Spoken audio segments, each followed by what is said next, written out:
Para fazer uma tomografia, a gente precisa de uma primeira imagem, que ela é chamada escanograma, servil ou SCAUT. Tá? Então, a primeira imagem da tomografia, ela nada mais é que um raio-x ou em AP, ou em PA, ou lateral, perfil, que é onde a gente vai fazer, o paciente fica deitado, posicionado, o tubo vai tomar uma posição fixa e só a mesa vai andar para fazer um escaneamento daquela estrutura que a gente quer. A partir daquele escaneamento, a gente tem posição de mesa para poder colocar o programa em cima, o protocolo de aquisição das imagens. Ele é o início e fim da imagem.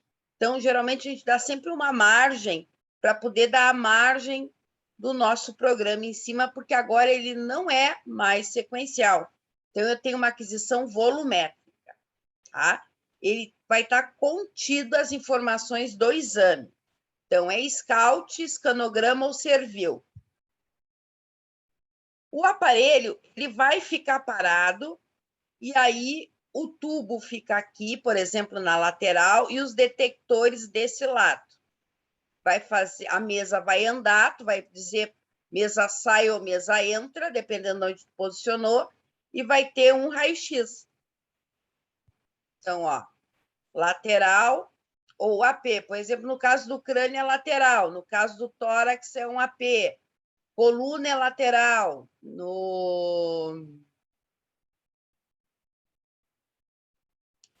Deixa eu ver no outro. Abdômen é AP, e assim vai. Tá?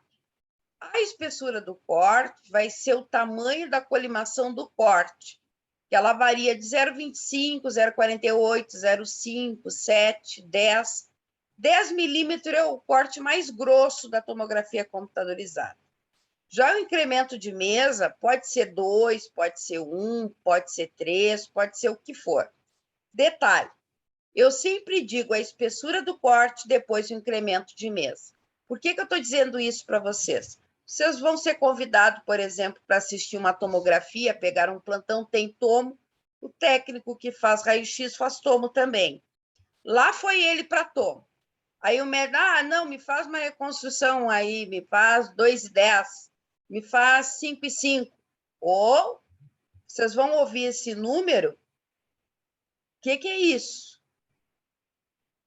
2,10, 2,5. 2 de espessura, 5 de incremento.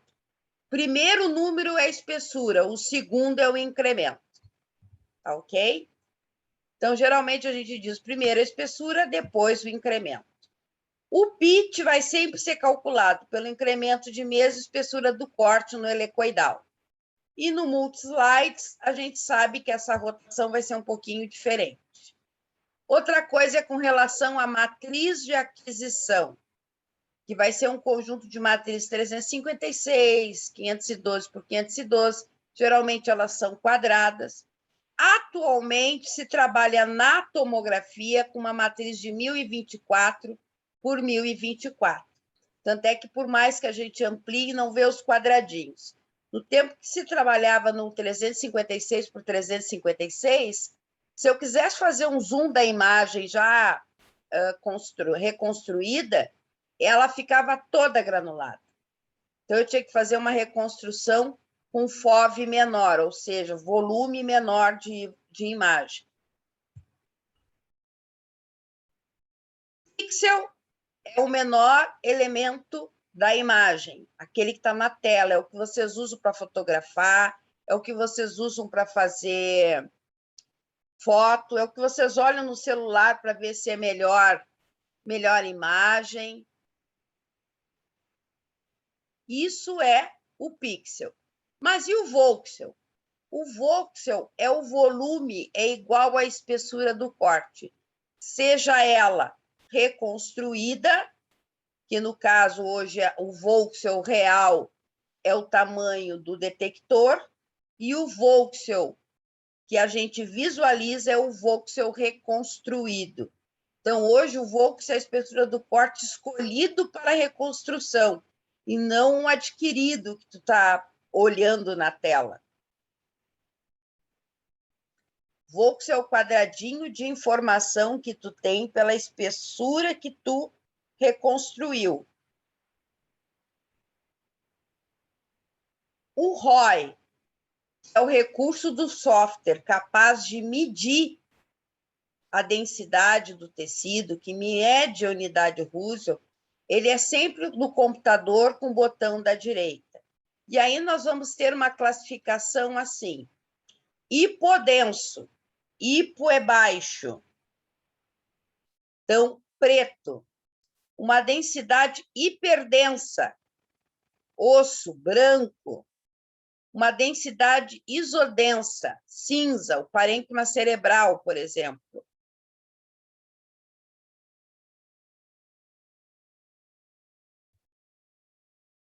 Com relação à digitalização da imagem, tu olhou na tela, tu tem que colocar uma janela.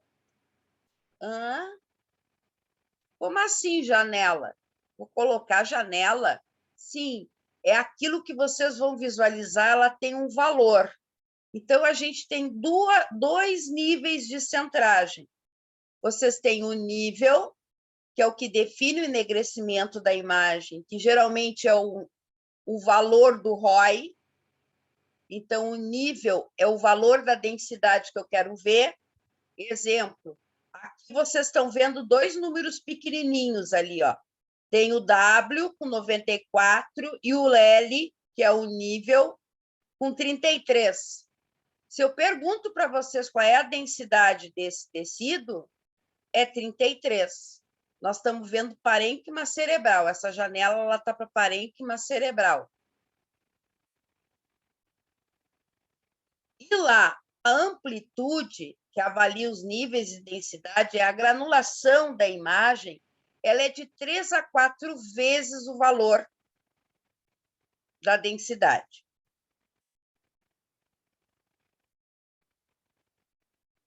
Janela ajustada para parênquima cerebral. Olha os valores, 32, 94. Qual é a densidade do parênquima cerebral desta imagem? É o menor número. 32. Esse parênquima está ajustado para 32. Tá? 32.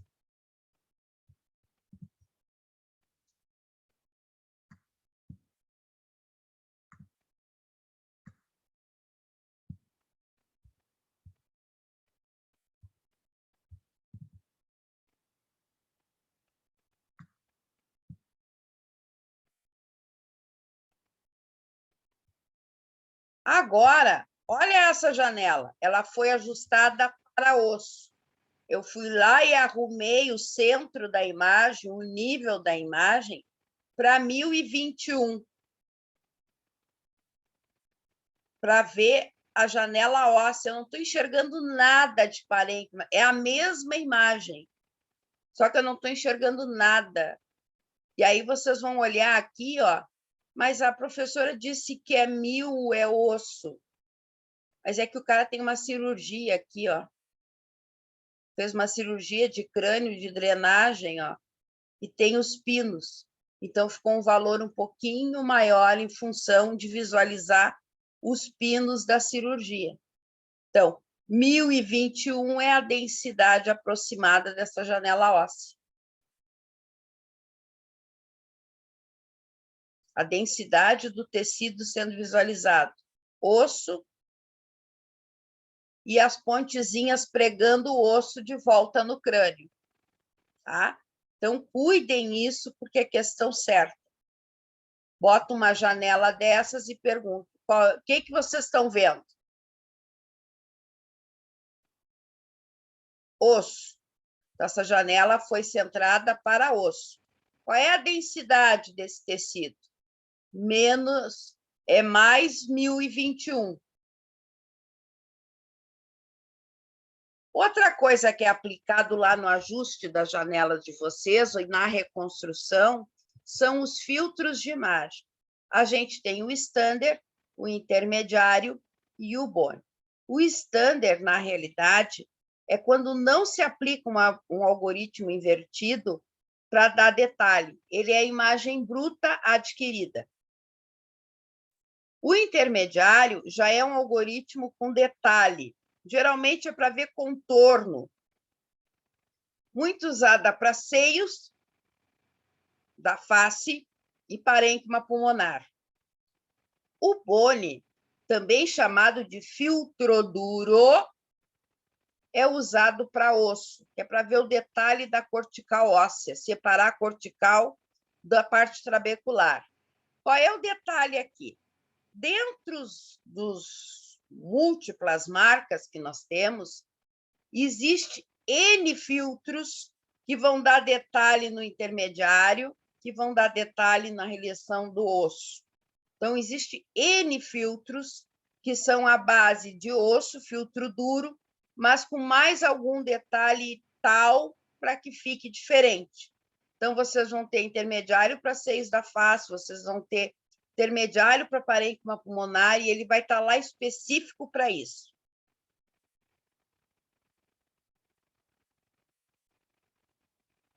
Aqui dentro desses três, os fabricantes aprimoram colocando mais variáveis de algoritmo. Então, eu vou ter um standard sem algoritmo nenhum, vou ter o intermediário com algoritmos e sofisticação desses algoritmos, e o Bone, que também é chamado de filtro duro, com N algoritmos a mais para deixar com uma cortical diferente, dependendo daquilo que está sendo visto, principalmente para o osso do ouvido, tá? Para ver a parte do osso temporal, para ver os ciclos, que hoje a gente consegue na tomo visualizar os ossículos muito bonitamente, diga-se de passagem. Então, olha as imagens. Filtro para partes moles, filtro para partes intermediárias e um filtro osso aqui para ver a cortical óssea. Aqui vocês estão vendo um pretinho, que é o ar, está normal. Aqui onde tem um pretinho tem uma densidade ali, ó, um cisto formado. Ó. Vamos deixar grande isso.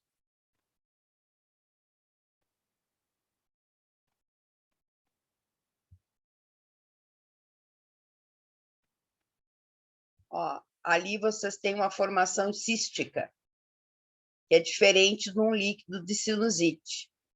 Tá? Então, é importante a gente ter esse conhecimento da anatomia e conhecimento do que está se vendo.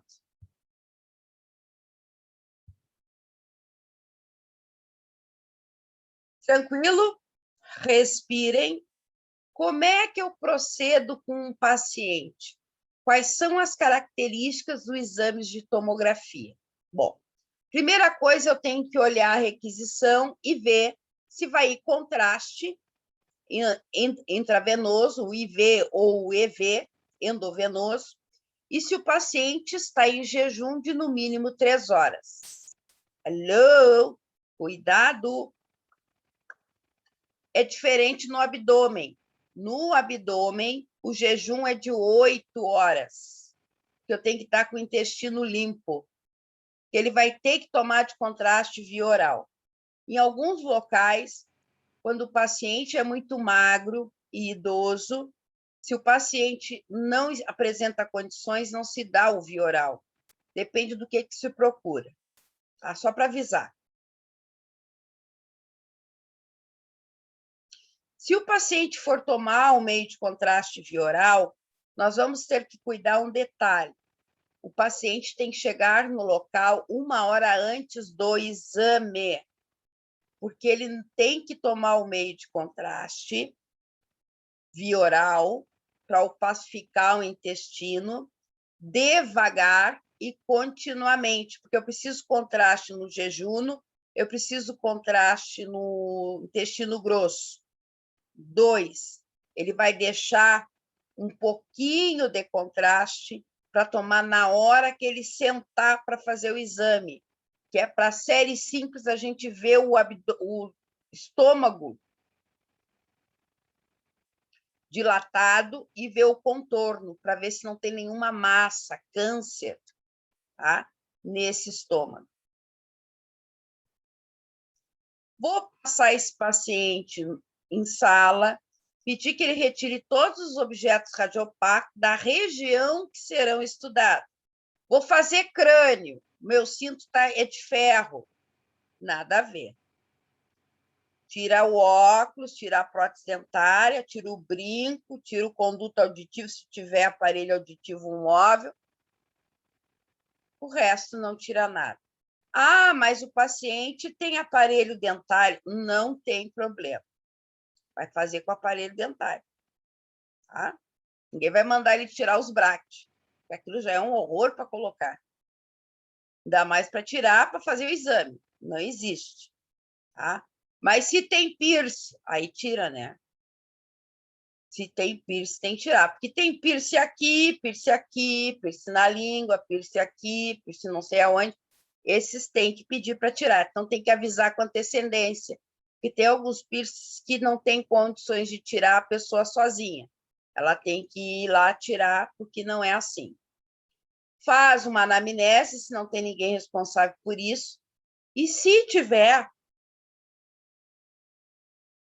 Eu trabalho no hospital, é a minha técnica de enfermagem que faz a história com ela. Mentira. Se der qualquer pepino, é tu que responde pela portaria.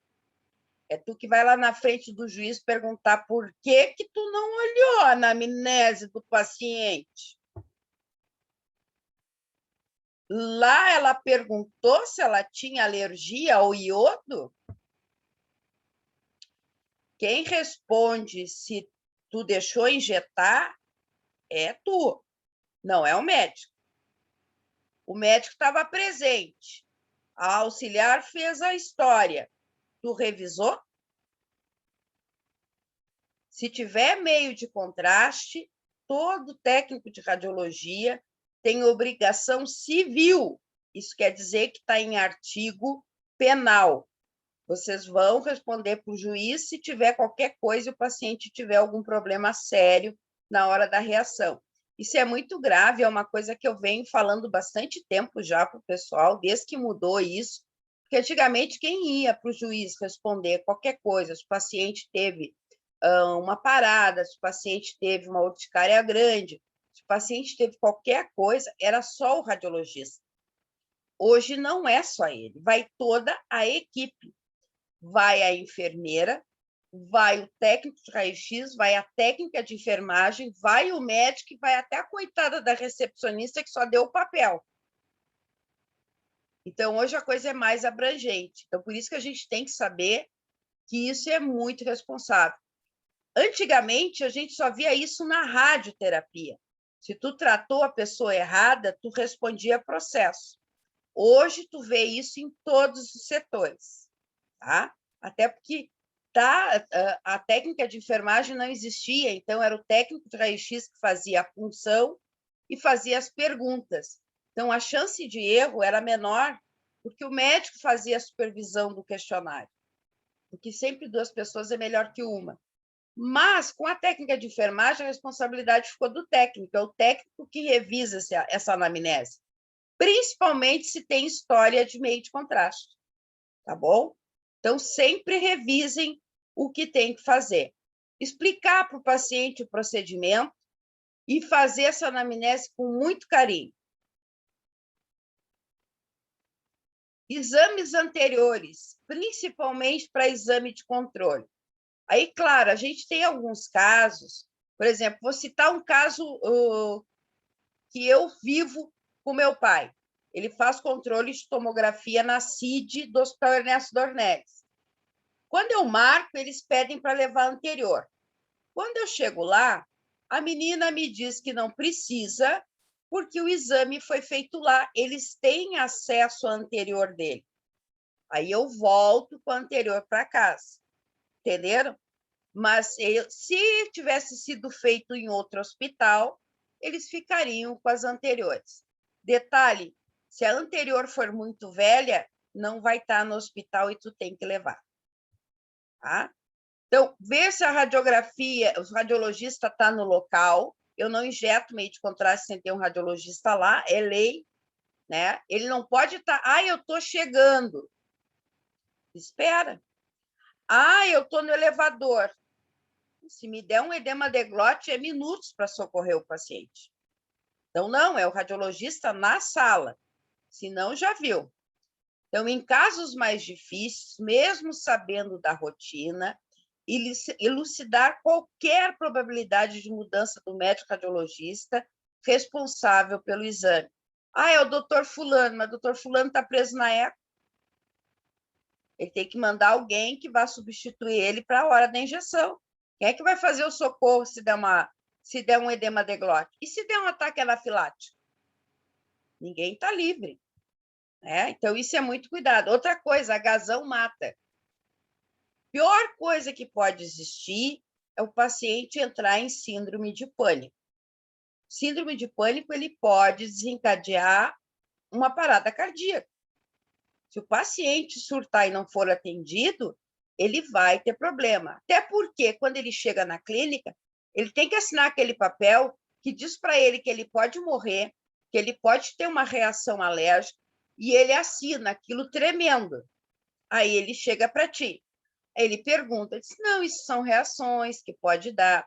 Agora, se eu deito ele de qualquer jeito, o coitado já olha para minha cara, acha que eu não vou responder nenhuma pergunta e fica lá estaqueado, o que acontece?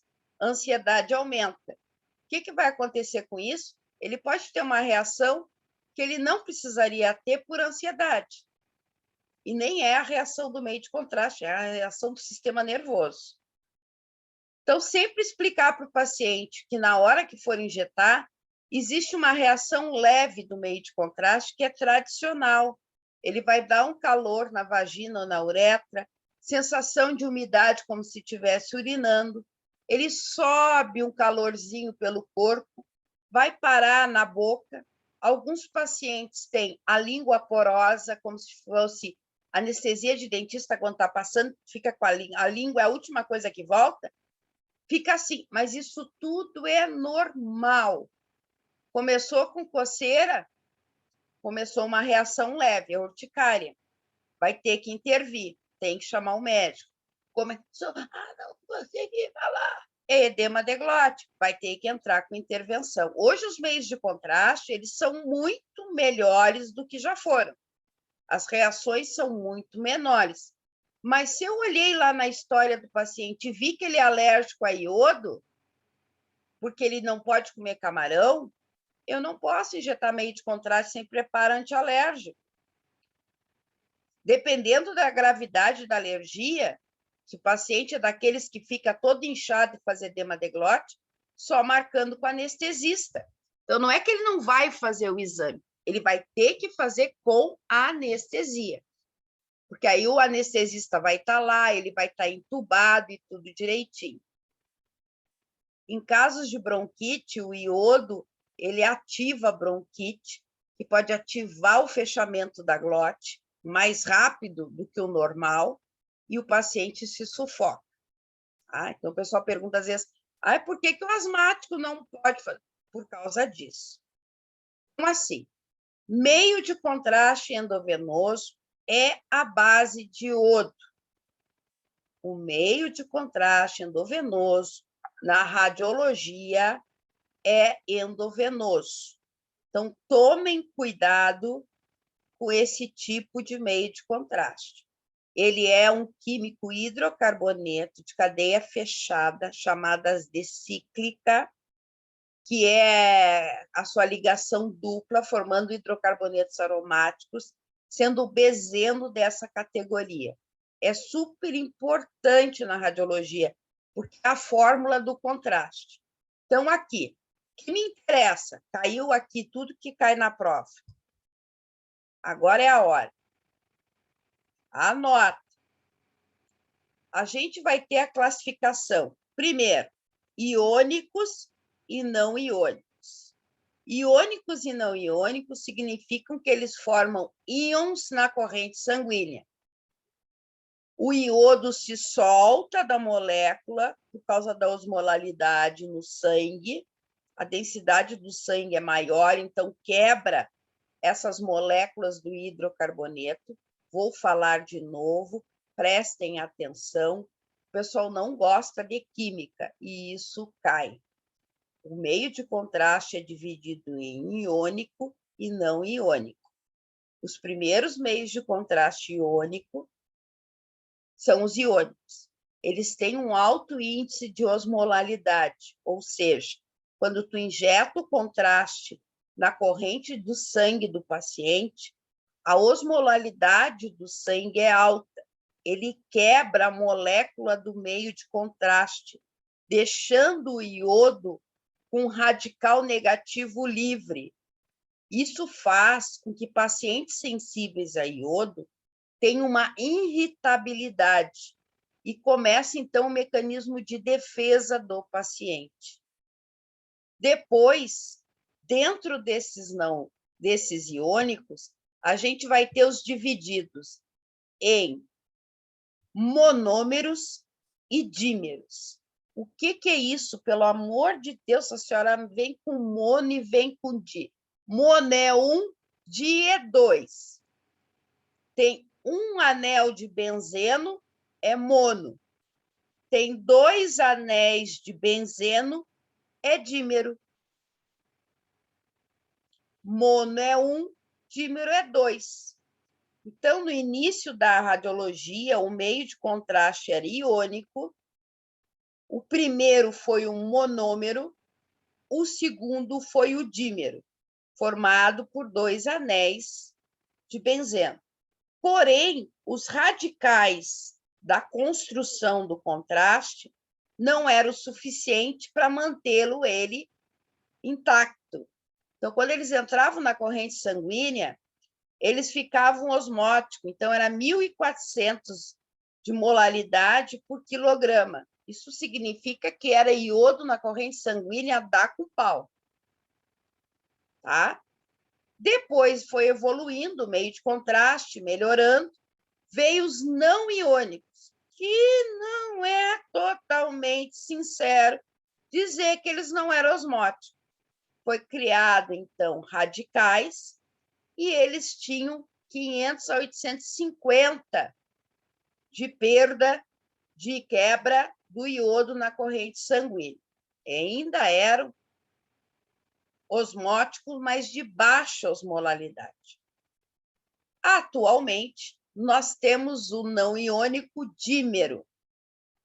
Se é dímero, 2 anéis de benzeno, com radicais fantásticos que consideram esse meio de contraste isoosmolar.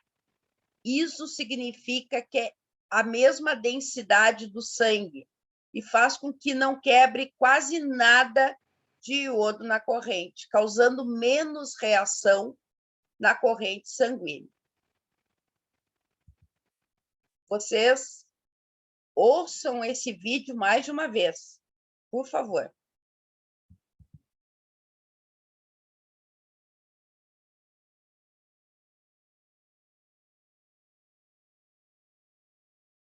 Dúvida?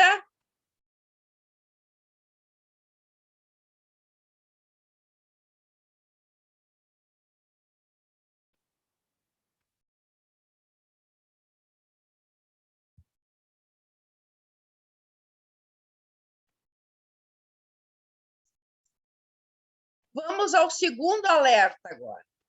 Quando a gente vai fazer meio de contraste no paciente, é importantíssimo, é fundamental perguntar se ele tem diabetes 2 e se usa metformina. Glicofage, glifage, metforpage, tem vários nomes comerciais. Tem que descobrir se o componente do elemento que ele toma é metformina. Metformina, ela é altamente tóxica para os rins. Ela exige que os néfrons trabalhem muito para botar para fora essa toxina. Se eu injetar junto com iodo, eu posso causar uma falência renal e causar paralisação dos néfrons, que causa a morte do paciente. Então, é importantíssimo. Hoje vocês vão ver que existe todo um critério para que seja feito o exame de laboratório creatinina, lembre que a diabetes é creatina, Então, a creatinina, para avaliar a função renal, para poder fazer o exame. Tem locais que pedem o exame de creatinina antes e o exame de creatinina depois. Tá? Para poder o paciente voltar a tomar metformina. Então, alerta. Pergunta, olha lá na paginazinha. Paciente tem diabetes? E2, toma metformina? Se interrompeu, como é que ela interrompe? Ela vai parar de tomar 48 horas antes e volta a tomar daqui 5 dias. Quando ela for fazer o exame, ela tem que ter feito um dia antes o exame de creatinina, que é para ver se a função renal está normal, se está bem. Porque aí tu pode injetar o contraste, porque o contraste iodado, ele é eliminado 100% pela urina. Tá? Alerta, alergia a camarão, frutos do mar, asma brônquica, também tem critérios de acordo com o local. Ou marca com anestesia, ou manda para um outro local fazer com anestesia, que é especial esse aí. O paciente tem que estar entubado. Perguntas sobre meio de contraste. Nai? Tranquilo?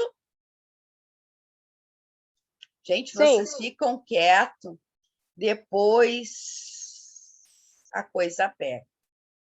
Tá bom. É muita informação. Eu estou vendo um monte de informação e não estou vendo nada de pergunta.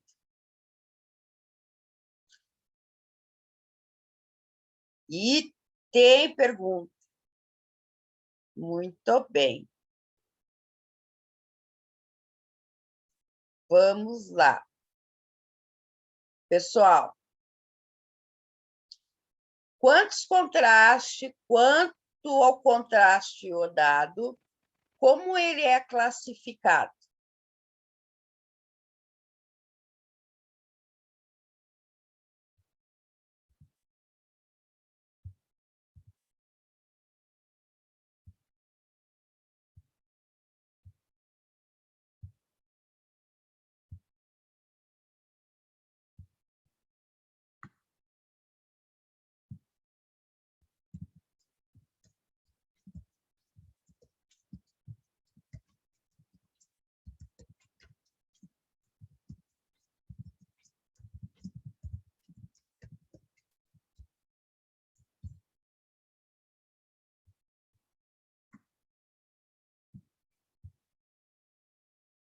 Tá?